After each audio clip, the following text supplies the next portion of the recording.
The resurrection of Robert Downey Jr. In 2001, Robert Downey Jr. was the most unhearable man in Hollywood. He wasn't just a troubled star, he was a liability that no insurance company would touch. He had been fired from Ally McBeal, cycled through multiple rehabs, and spent a year in state prison. To the world, he was a tragedy waiting to happen. But RDJ didn't just survive, he staged the greatest comeback in cinematic history.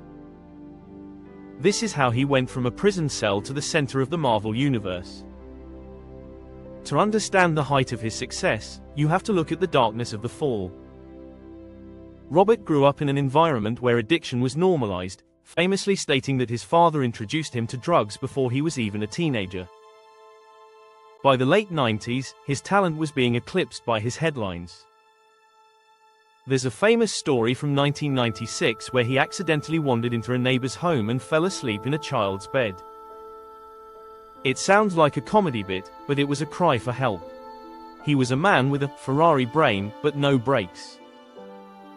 When he finally hit rock bottom in the early 2000s, he was working at a Burger King, eating a burger that tasted so disgusting. It actually triggered a moment of clarity. He drove to the ocean and threw his drugs into the water. That was day one.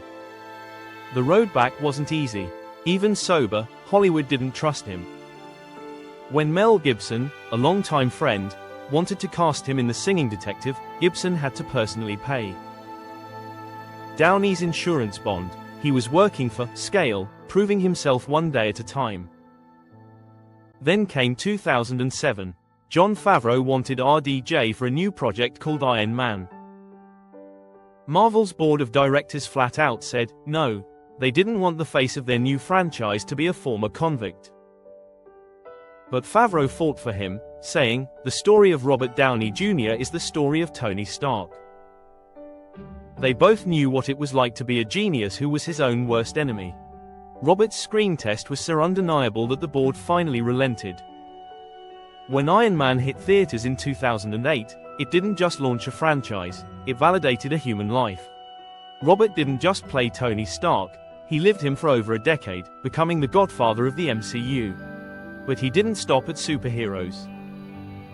Fast forward to 2024, and Robert Downey Jr. stands on the Oscar stage, winning Best Supporting Actor for Oppenheimer. His speech wasn't just about the movie.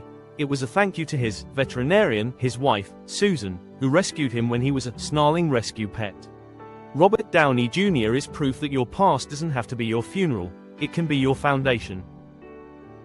Follow, like and subscribe to Star Lore for more stories about your favorite celebrities.